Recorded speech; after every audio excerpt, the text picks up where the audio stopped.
What's up, everybody? It's Chad with Code Footwear. I just wanted to give you guys a little bit of insight on what I've been going through for the last few weeks in thinking towards another round of sampling on a basketball shoe. Just a little background on myself, playing competitively for over 25 years, and then got to this point of knee pain that was too much to deal with until I went the surgery route to get microfracture knee surgery to help get cartilage back to normal in my knee. And now for the last 5 years, I've been struggling to get the quad strength back that I need to function normally and without pain. But the more I kind of analyze the situation with specialists and realizing that it's been my foot and ankle that have been putting me in the wrong position for a long time.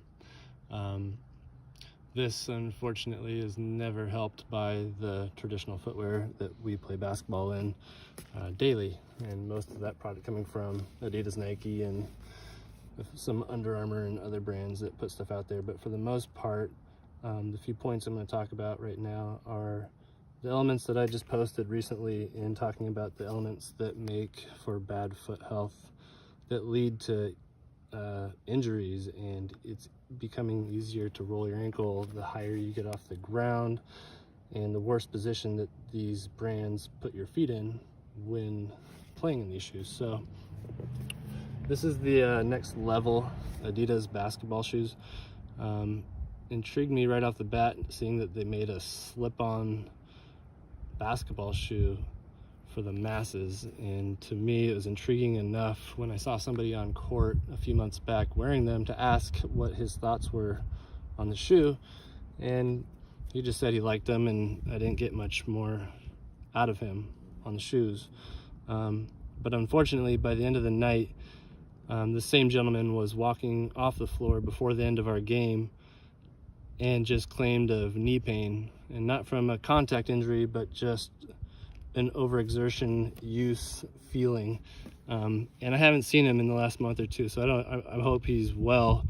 But it again intrigued me enough to see what's going on inside these shoes, enough to where when I found a pair at a thrift store for a few bucks, it's an opportunity for me to see what's going on in here and cut them up and not have to waste too much money on trying to figure it out. So the first thing that I found that kind of is disgusting is the level of thickness that you're standing on in your heel.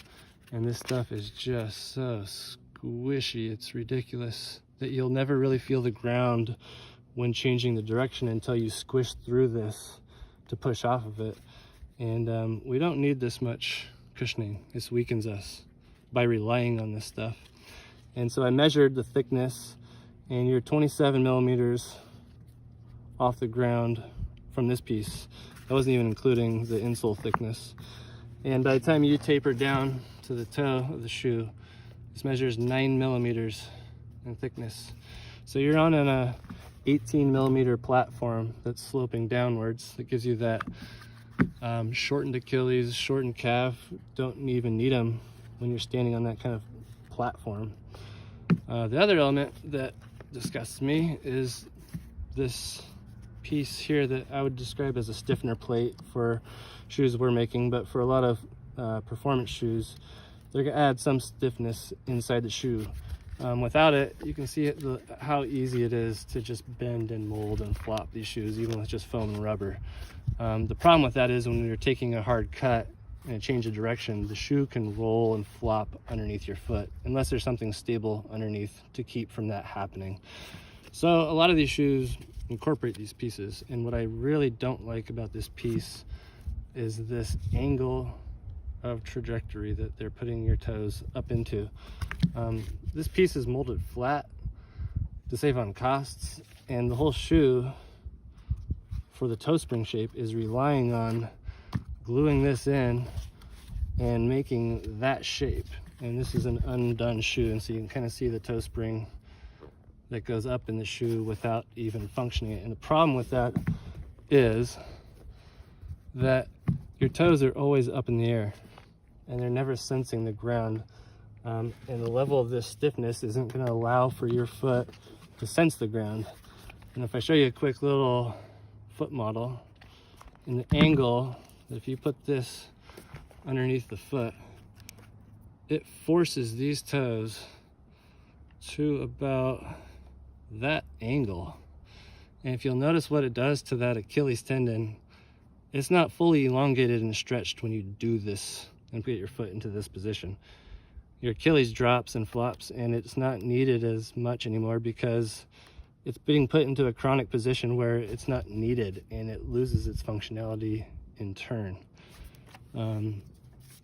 Yeah, Adidas, why so much toe spring? And the reason really is because they make shoes so thick and stiff to accommodate the potential 250, 300-pound athlete who might be wearing these. They have to work for that guy. The unfortunate part is that the majority of the consumers might be underweight youth who happen to have a larger foot, and they have to play in this gargantuan of a beast that doesn't allow their foot to function and do what it needs to strengthen when they're in those vital years. This is a look at the upper that I was intrigued by, to think, wow, they actually got something knit into here that's keeping my foot into place, and they have this reinforced bar for lateral movement. Nope, they just glued a piece of foam on there and put a gore strap over the top of the foot. Reinforced knit. Really nice shaping in the heel. I like that. Excuse me.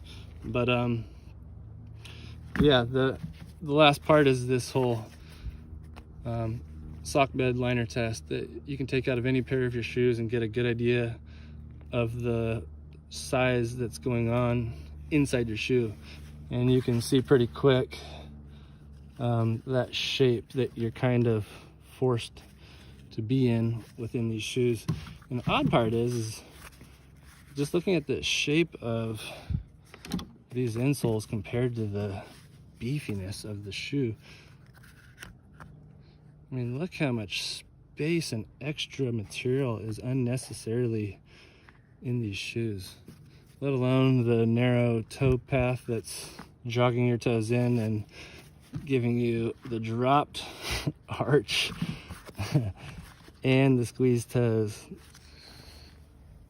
Hence the reason why I'm thinking about making a better basketball shoe when these are the options at hand.